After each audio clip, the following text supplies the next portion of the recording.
Muy buenos días, colegas. La capacitadora de estudios fiscales y laborales CAFIL México, les damos la más cordial bienvenida al curso Tratamiento Fiscal y Jurídico de Asociaciones Religiosas 2021.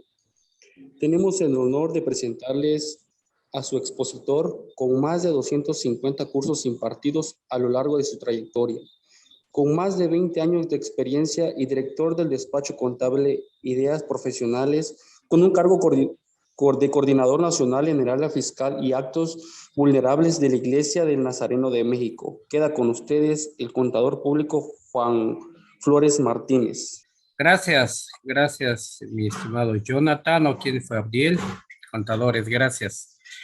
Pues, buenos días a todos. Vamos a iniciar. Miren, el tema está dividido en 3 partes. Antes eran 4. La primera parte es la ley de asociaciones religiosas, que nos dice qué derechos y obligaciones tenemos y cómo se dirimen las discrepancias que hay en este ámbito. La otra parte es la ley de impuesto sobre la renta y la ley de IVA y la final de actos vulnerables. ¿Por qué decimos que eran 4 y ya no? Y ahora nos quedamos con 3, porque ya no hay facilidades administrativas. Y ahorita, ¿qué decimos? Pues vamos a ver los porqués. Espero que todos tengan su material para ir anotando. Yo aquí voy a abrir el bio. Dejen ver si lo encuentro, porque nunca encuentro lo que guardo. Mentira. Creo que es ok. Aquí tenemos este curso de acciones religiosas en marco jurídico. Bien. Empezamos con el marco constitutivo. Nuestra Constitución, en el artículo 130, hace la separación del Estado de la Iglesia, pero más atrás hay una historia muy amplia, muy compleja, más atrás de Juárez, Maximiliano, etcétera. ¿Para qué? Para llegar a un Estado laico y a una libertad de creencias, como lo marca el artículo 130 de la Constitución, y dice que el principio histórico de la separación del Estado y la Iglesia, está hablando de principio histórico, que hay mucho de qué hablar. Dice, orienta las normas contenidas en el presente artículo. Las iglesias y demás agrupaciones religiosas se ajustarán a la ley.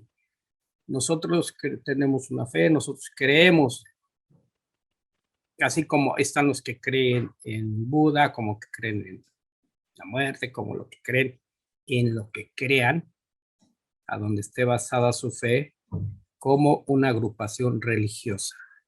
Entonces, dice la ley reglamentaria respectiva, que será de orden público, desarrollará y concretará las disposiciones siguientes, que se refiere al reglamento, y vamos a encontrar que dentro del reglamento, pues no nos dice mucho, básicamente nos sigue llevando o regresando a la ley. Dice, toda asociación religiosa va a tener personalidad jurídica. Esto es bien importante.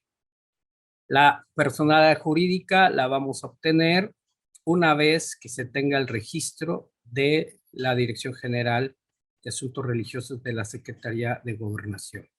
Y dice, las autoridades no podrán intervenir, no van a intervenir en la vida interna de las asociaciones religiosas. No sé si ustedes recuerdan, pero hace 2 años, por ahí, una diputada de la cuarta T sacó un proyecto de ley para romper este principio de la separación del Estado y de la Iglesia, y para romper el principio de no intervención por parte del Estado en la vida interna de las AR. Cuando digo AR me refiero a acciones religiosas, ¿sí? Ahora, los mexicanos pueden ejercer el ministerio de cualquier culto. Y aquí la palabra es, ¿qué es ministerio? Ejercer el ministerio. Es decir, pueden inmiscuirse en cualquier asunto religioso, ¿sí? Y para esto también los extranjeros pueden intervenir con ciertas reglas, ¿sí? Con reglas que tienen que ver con el marco jurídico de migración. Entonces dice, pero deberemos de satisfacer todos los requisitos de ley. Y aquí empezamos con una principal traba. Los ministros de culto, a diferencia de otros países como Guatemala, en México no pueden desempeñar cargos públicos. Tienen derecho a votar, pero no ser votados, salvo que cumplan con ciertos requisitos. Entonces, este requisito es que tienen que avisar unos años o meses antes, y ahorita lo vamos a ver. Dice, no podrán asociarse con fines políticos, y esto en México a veces queda en desuso. ¿Por qué? Porque vemos que sí hay algunos ministros, no voy a decir nombres, que sí se asocian con fines políticos. Tampoco pueden realizar proselitismo a favor de un candidato de algún partido o de alguna asociación política alguna. Y aquí hay algo bien importante, tampoco van a poder reunirse públicamente en actos de culto o de propaganda religiosa, ni en publicaciones de carácter religioso. Es decir, sí lo van a poder hacer siempre y que tengan el permiso respectivo por parte de las autoridades, en este caso, en el caso de Chiapas o en el caso de cualquier estado, a través de la Dirección de Asuntos Religiosos del Estado o de la Federación. Y tampoco pueden oponerse a los ministros a las leyes o instituciones, ni pueden agraviar cualquier forma o los símbolos patrios. Esto es muy importante. ¿Por qué? Porque hay doctrinas que hemos encontrado en lo que demeritan lo que la ley dice en este punto. Es decir, no toman en consideración nuestros símbolos, nuestras instituciones. Fíjese cómo desde la ley marca el respeto a las instituciones, ni puede agraviar en ninguna forma los símbolos patrios. Y hay una personita que se brinca esta parte y ustedes saben quiénes son. Pero bueno, seguimos. Queda estrictamente prohibida la formación de toda clase de agrupaciones políticas. No puede relacionarse. Se tiene que mantener la separación del Estado con la Iglesia. Tampoco se puede hablar dentro de los templos de cuestiones políticas, ni a favor ni en contra. No se puede hacer proselitismo. Dice, la simple promesa de decir verdad y de cumplir las obligaciones que se contraen, sujeta al que la hace, en caso de que faltare a ella, a las penas con tal motivo establece la ley. Es decir, cualquier violación de esta ley puede traer hasta pena corporal o cierre o cancelación de registro y multas. Entonces, vamos a ver que nuestro estado y algunos otros estados, muchos ministros violan esta ley porque no tienen personalidad jurídica, no respetan las instituciones. Si no respetan eso, pues ¿qué van a respetar, no? Pero no estamos aquí para juzgar, sino para evidenciar lo que la ley hace, lo que la ley dice y lo que el pueblo hace. Dice, los ministros de culto no pueden heredar por parte de sus feligreses hasta la cuarta generación. Es decir, yo, Juan Flores, le quiero dejar mi casa al obispo de mi jurisdicción. No lo puedo hacer. A su nieto, no lo puedo hacer. A su bisnieto, no lo puedo hacer. Se lo tendría que hacer a su, pues no sé, ya parece metralleta, ¿verdad? hasta el 4º grado, sí lo podré hacer. Oye, Juan, Sí. Con respecto a ese tema que comentas, creo que más bien aquí lo marca como una limitante, no tanto como una prohibición. Pero creo que ya allí el juez, en materia de un juicio sucesorio, tendría que la persona que quisiera impugnar el testamento demostrar todos esos puntos para poderlo sacar de la sucesión. Porque aquí nada más digo, soy abogado, lo entiendo que es nada más una limitante en el sentido que, ok, si era su confesor de cabecera, si era su padre espiritual, alguna otra figura, tendría entonces la persona que lo impugna la obligación de podérselo administrar al juez para que el juez califique y lo pueda quitar de ahí de la sucesión. No sé si esté por ahí la idea. Mira, sí, tienes razón, Octavio. Tienes razón, Octavio. Gracias, gracias por aportar. Mira, yo simplemente, tú eres obispo, tú eres presbítero, tú eres pastor, pero nunca, No. permíteme, pero nunca me auxiliaste espiritualmente, ¿no? Y como tú dices, yo lo impugno, es mi hermano, es mi amigo de todo tiempo, él tiene su congregación, es más, yo profeso otra fe diferente a la de él, y que pudiéramos por ley, por impugnación, usar los medios de derechos constitucionales, pudiéramos ver qué decide el juez, ¿no? Gracias, Octavio, te agradezco mucho. ¿Sale? Pero aquí está la prohibición, ¿no? ¿Sale? Dice, los actos del Estado civil de las personas son de la exclusiva competencia de las autoridades administrativas, es decir, las iglesias no pueden casar por lo civil, solamente recordemos que el único Estado civil que se ejerce de manera legal es el que se marca a través de las autoridades administrativas.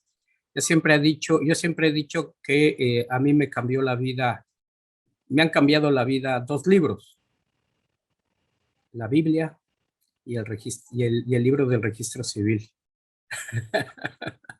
¿No? Digo, para que estén riendo, si no estén así, todos serios, ¿no? Y no está la patrona, si no me haría así, no, fíjate lo que dices, ¿no? Bueno, pero en fin, es decir, ya te casaste por la iglesia, ya con eso basta. No.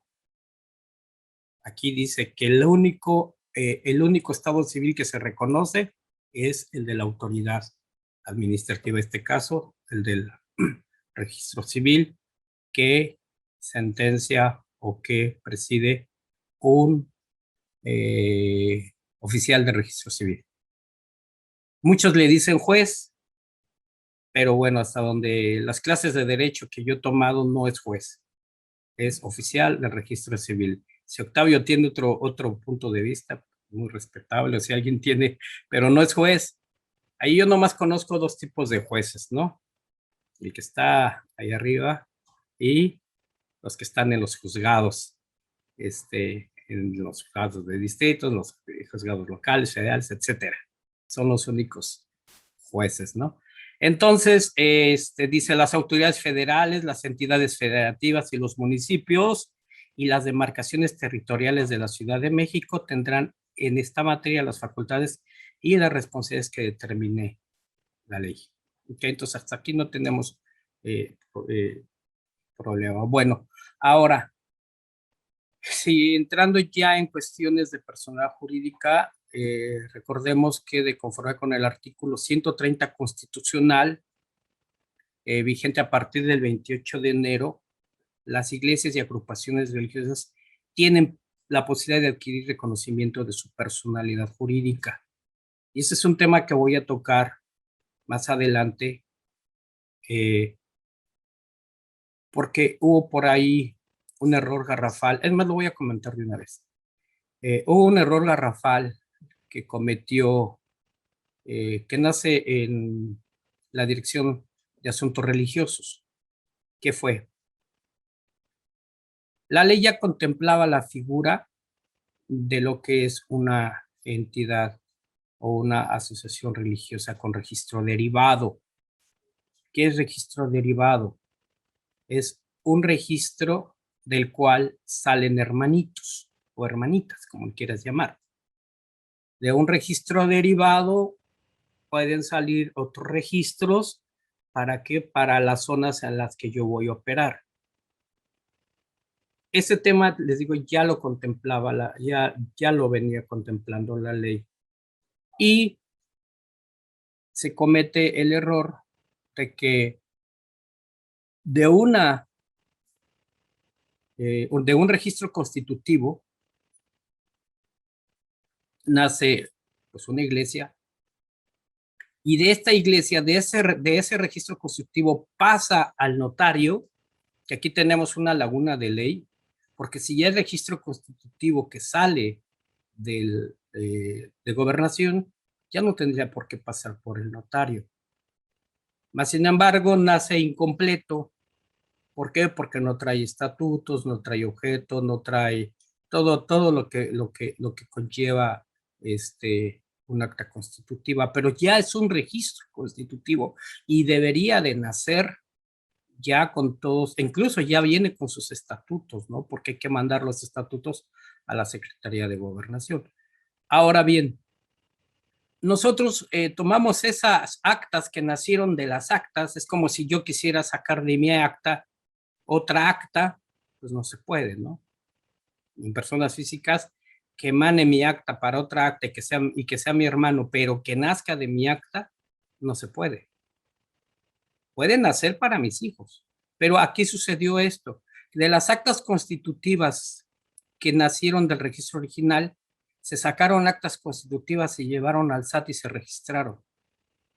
Y nos dio un RFC por todas las personalidades jurídicas que entre comillas se generaron a partir de esta acta inicial. Entonces el SAT se da cuenta a Gobernación. A mí nunca me cae el 20 de por qué nace esta segunda acta constitutiva, y resulta que todas esas actas que nacen mal. El SAT se da cuenta y nos empieza a cancelar simplemente no nos cancela nada, simplemente ya no nos permite actualizar la firma electrónica avanzada, porque nuestra acta constitutiva carece de personalidad jurídica, está mal hecha. Entonces, ¿qué fue lo que hicimos? Bueno, pues creamos derivadas. Ese tema lo voy a tocar más adelante. Es decir, del registro que ya le entregaron en este caso a la Iglesia de Nazareno, nacieron ya las derivadas de la Secretaría de Gobernación, derivadas del registro que le dan a la Iglesia de Nazareno. Y no somos los únicos. Sucedió en la mayoría de las asociaciones religiosas. No digo en la mayoría, casi en todas sucedió esto. Ahora, volviendo al tema, a partir del día 29 de enero de 1992, todas las propiedades que se adquieren a partir de esa fecha son propiedad de las asociaciones religiosas. De ahí para atrás, todos los templos son del Estado, y algunos templos que son catalogados como acervo cultural de la nación están controlados por la Secretaría de Cultura. No sé cómo se llame ahora, o si exista, les soy honesto, pero no se pueden modificar, no se pueden reparar, no se pueden vender, enajenar, rentar, transmitir cualquier concepto de dominio. No se puede dar en uso o goce en nada, ¿no? A ver, ¿qué me están haciendo? El INDAVIN es el Instituto de... Si no mal recuerdo, Instituto Nacional de Administración de Bienes Nacionales. Por ahí va la... Tienes razón. Sí, sí es el que administra junto con la Secretaría de Gobernación. Así es. Sí, pero el INDAVIN es creo que más por el patrimonio, bueno, entra dentro del concepto de todo el patrimonio que tiene el gobierno. Sí, sí, tienes razón. Ok, entonces dice que a partir del 28 del 92, las iglesias y agrupaciones religiosas tienen la posibilidad de adquirir el reconocimiento de su personalidad jurídica como asociaciones religiosas, siempre que obtengan su registro. ¿Sí? Ahora, y la parte de acá abajo es la que yo les estoy comentando. La misma posibilidad existe para las entidades, divisiones internas o cualquier otra forma de organización autónoma dentro de las propias asociaciones religiosas y puedan gozar igualmente de personalidad jurídica propia, lo que yo les decía de las derivadas. Las derivadas van en ese sentido, ¿sí? Dice, el registro constitutivo es el reconocimiento que otorga la Secretaría de Gobernación a las iglesias o agrupaciones religiosas, así como asociaciones religiosas, una vez que han cumplido con el registro establecido por esta ley y por el reglamento. A partir de dicho registro, las asociaciones religiosas adquieren personalidad. La ley en este sentido es muy enfática. ¿Por qué? Porque a partir de aquí crean derechos y obligaciones. ¿Ok? ¿Qué más sigue? Aquí está. Esas divisiones internas, esas iglesias o esos templos o esas, llamémosles sucursales, y vamos a tocar el tema de sucursales, se llaman una entidad derivada. Dice, pueden constituirse como una entidad derivada de una asociación religiosa matriz. Pongo el ejemplo de la iglesia del Nazareno, que es donde nosotros, Eliel, el hermano Walter, que aquí está, que aparte creo que también lleva otras denominaciones como la iglesia bautista, es mi hermano Walter, si no mal lo recuerdo.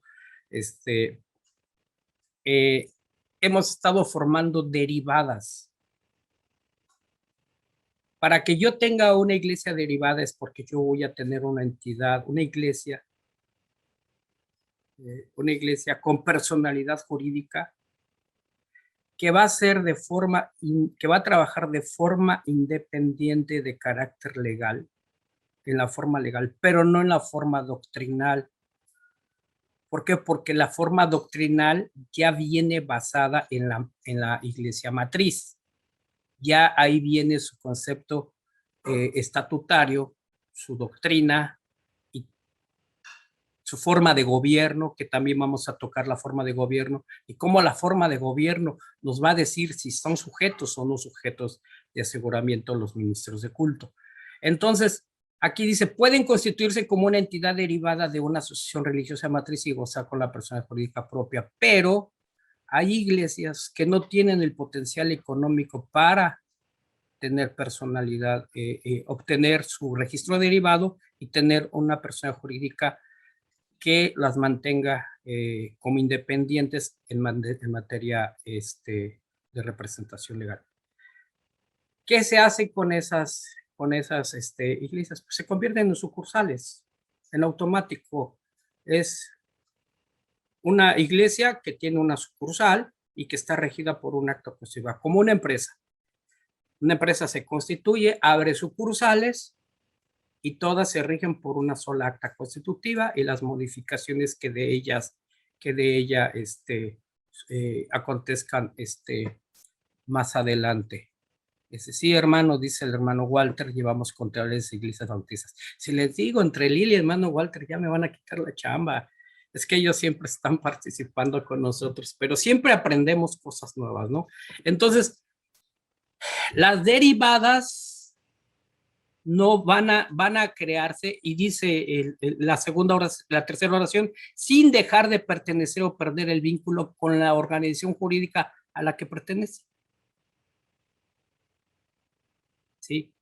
Esto quiere decir que van a tener su propio consejo de administración, van a tener su presidente, su tesorero, digo, todo va a depender de la forma de gobierno que tengan. Y esto es bien importante tomar en cuenta. dentro de las asociaciones religiosas vamos a encontrar que hay unas que son episcopales, en donde la administración, el control, la dirección y el control está en los ministros de culto, como es la Iglesia Católica. Algunos son congregacionales, es decir, donde el poder está en la congregación, y los otros son mixtos, en donde puede estar el gobierno de la iglesia combinado entre la parte eclesiástica y la parte de los feligreses. Entonces, aquí es bien importante ver qué organización tenemos, qué forma de gobierno vamos a tener, esto antes de registrarla, para que podamos nosotros establecer y ver las conveniencias o inconveniencias de la forma de gobierno, que eso en un momento dado para obtener el registro no es ningún problema. Si esa es tu forma de gobierno, adelante. Para la Secretaría de Gobernación, nada más que estés apegado a la ley, y si hay alguna corrección te la hacen, pero a veces son muchas, a veces son regulares, a veces son mínimas, para que puedas tener personal jurídica, ya sea como iglesia matriz o ya sea como iglesia derivada, o sin personalidad, con la personalidad de la matriz como sucursal. Ok. ¿Cuál es el proceso de los registros derivados? ¿Puede explicar un poco, por favor? Sí, Brenda. Voy a hablar de la Iglesia del Nazareno. La Iglesia del Nazareno obtuvo su registro, y ese registro se hicieron todos los trámites a la Secretaría de Gobernación, nos da nuestro registro constitutivo. Si no subí un registro constitutivo, a ver si al rato subo uno, debo de tener aquí más de uno. Y ya me formé como Iglesia del Nazareno.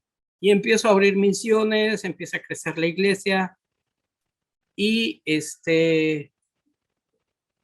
pero hay iglesias que ya crecieron y que a mí como matriz me cuesta mucho administrarlas.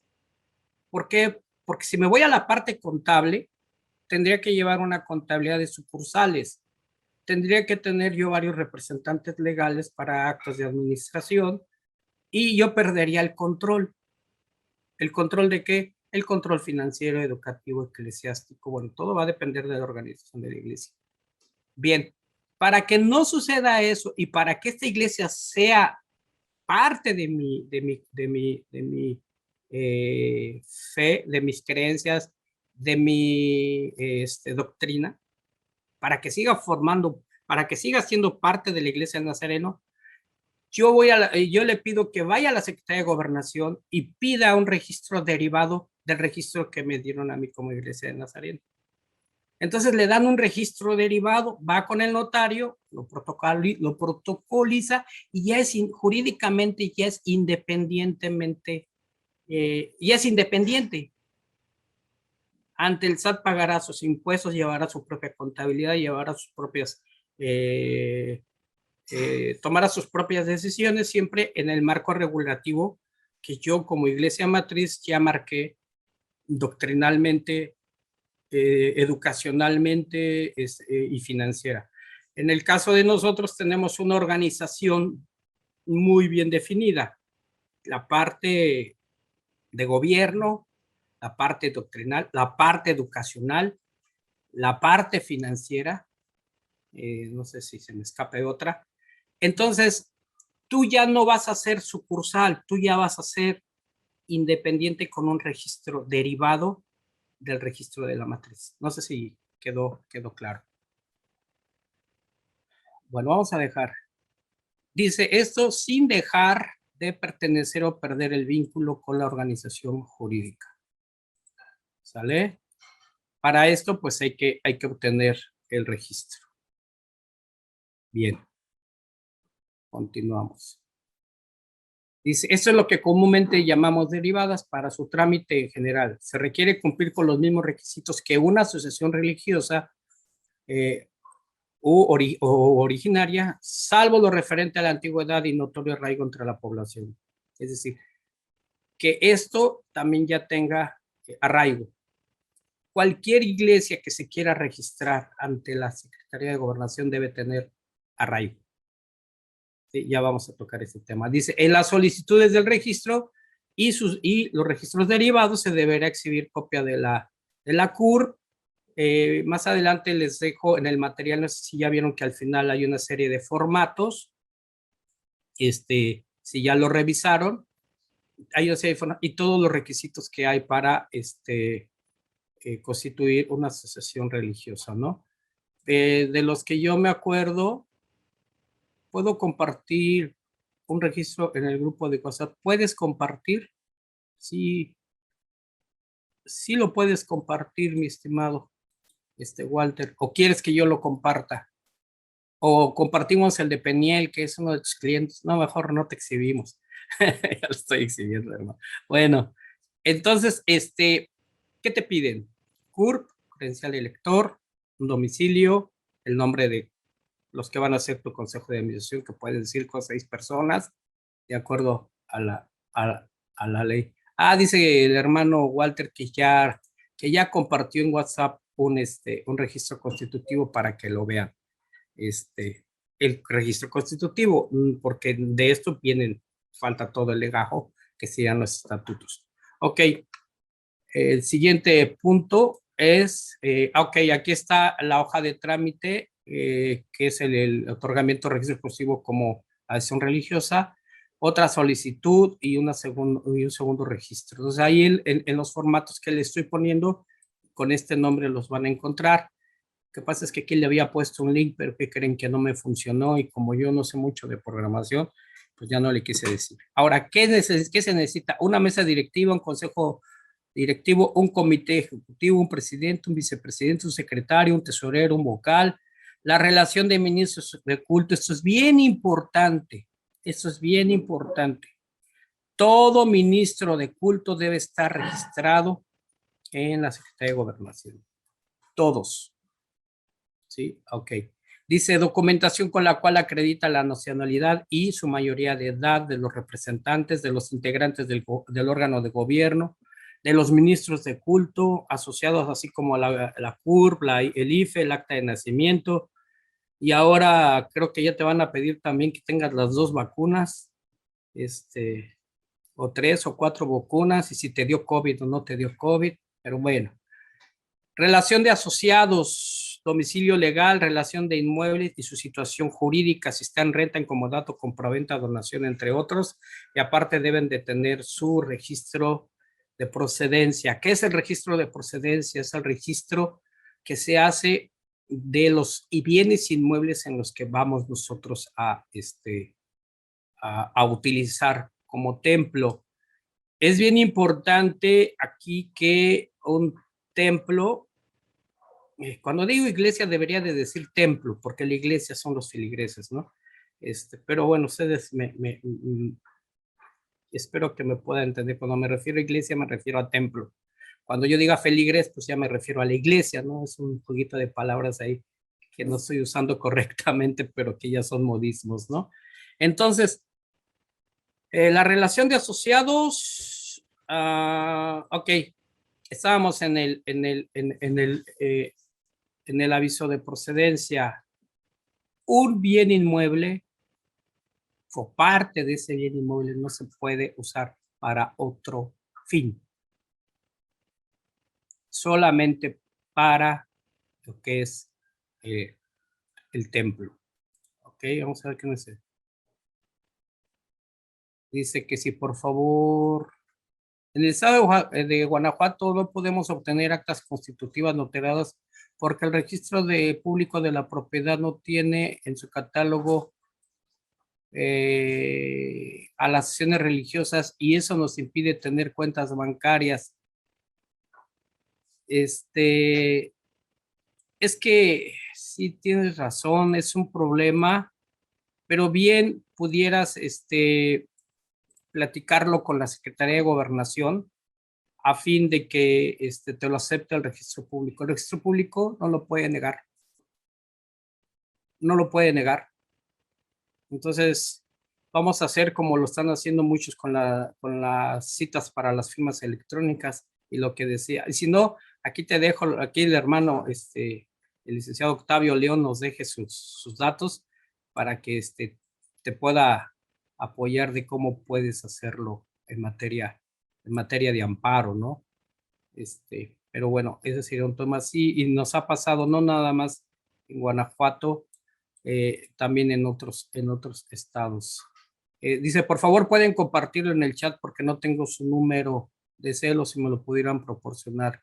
Ah, dice Jonathan, es con amparo indirecto. Bueno, los que son abogados nos van a apoyar aquí para que se pueda obtener el registro. Pero sí, no deberían de impedírtelo, ¿no? Ok, no deberían, pero lo hacen. Vamos a continuar. El artículo 6º de la ley dice, tendrán personalidad jurídica como asociaciones religiosas una vez que obtengan su registro consultivo, eso ya lo hemos venido. Dice, y se regirán por sus propios estatutos, y aquí hay que tener mucho cuidado y pedir la asesoría de los abogados. ¿Por qué? Porque cuando hacemos las actas constitutivas nos vamos a la parte doctrinal y a veces son 40, 50 hojas de la parte doctrinal y queremos que eso va a ser nuestra acta constitutiva, pero olvidamos el objeto, olvidamos las responsabilidades de cada uno de los integrantes, olvidamos qué clase de poderes vamos a dar, y a veces dejamos todo centrado ya sea en el pastor o en un hermano, y ese pastor, ¿qué cree? Pues que le dio COVID y ya está con la presencia del Señor. Y ahora, ¿quién es? Pues no hay ningún otro representante legal. Bueno, pues entonces no se puede hacer ningún trámite hasta que no se arregle ese punto. Entonces, nuestra sugerencia es siempre tener representantes legales. Yo siempre he dicho que tengamos dos representantes legales con las mismas facultades, incluso de traslado de dominio, y algunos otros solamente con poderes específicos para hacer trámites sin que haya poder por traslado de dominio. Entonces es bien importante que en los estatutos nosotros veamos qué podemos hacer. Por ejemplo, ¿ustedes conocen el Hospital de Muguerza en Monterrey? ¿Han oído hablar de ellos? ¿No? El Hospital de Muguerza es uno de los hospitales de primer nivel a nivel mundial y es de una asociación religiosa creada por la Iglesia Católica, pero por unas hermanas, por unas madres que fueron capitalizando su dinero, se metieron en su ministerio de la compasión y crearon, por la gracia de Dios, un mega hospital. Y ese mega hospital es una asociación religiosa. ¿Por qué? ¿Lo hacen con lucro? ¿Lo hacen sin lucro? ¿Cómo lo hacen?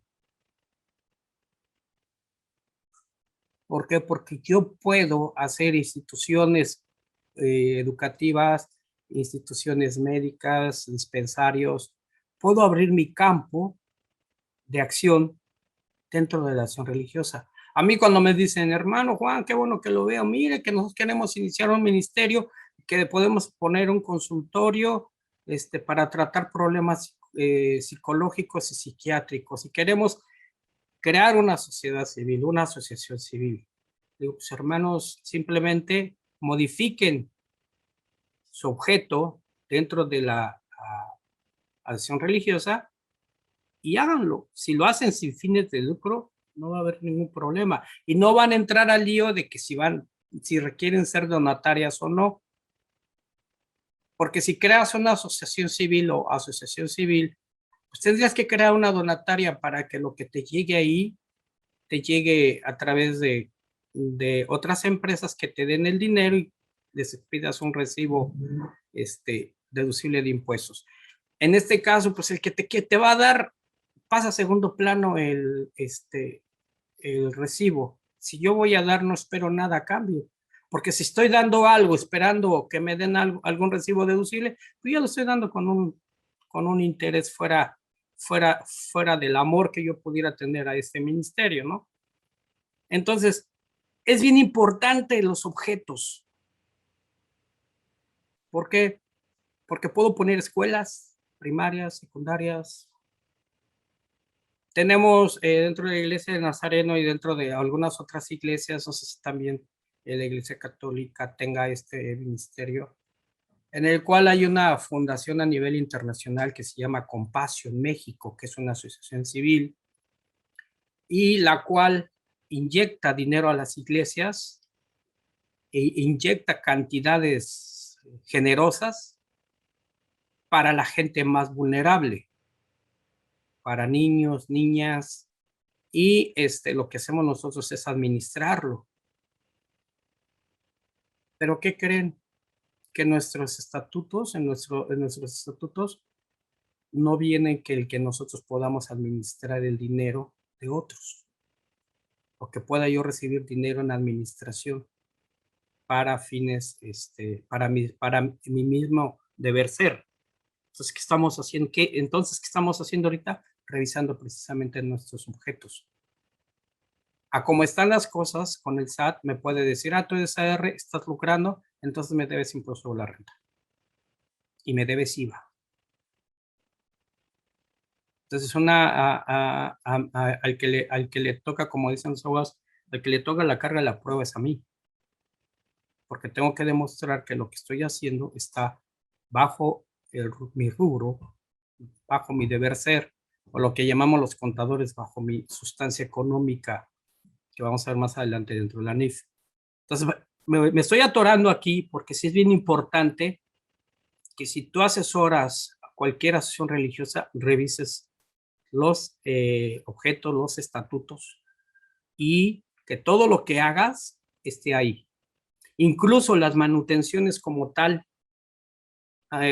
Hasta el año pasado teníamos una exención de impuestos para los ministros de culto y no pagaban ICR hasta 5 UMAS, que iba alrededor de arribita de los 10,000 pesos. No pagaban impuesto a la renta por ser ministros de culto. ¿Pero qué creen? Que no estaban registrados ante la Secretaría de Gobernación como tales. Por lo tanto, esas deducciones, bien el SAT y me las revisa, esas exenciones, si bien el SAT me va a decir, aquí me debes un impuesto que no retuviste porque eres responsable, solidario, de retener el impuesto que debiste de haber tenido y no retuviste, y porque aplicaste una exención a tu ministro de culto que no te correspondía, puesto que no estaba registrado en gobernación. Pero estaba en mis estatutos. Sí, ok, está en tus estatutos. ¿Podría ser peleable? Sí. Siempre que esté en mis estatutos. Pero si no, no actualizamos, si no actualizamos nuestros estatutos, no hacemos nuestras actas ordinarias año con año, o extraordinarias cuando haya un cambio en la administración, y a veces no sabemos ni en dónde dejamos el acta, pues todo se nos complica, ¿no? Pero a como está el SAT, a como vienen las leyes, y vamos a verlo porque toquemos ahorita actos vulnerables, tenemos que tener ya mucho cuidado en revisar objetos, revisar estatutos, revisar personalidades jurídicas, revisar todo el contexto estatutario, toda el acta constitutiva, y hacer las modificaciones que hay que hacer, avisar y registrar lo que tengamos que registrar en la Secretaría de Gobernación, y entre ellos nuestros bienes, nuestras propiedades y a los ministros de culto. ¿Ok?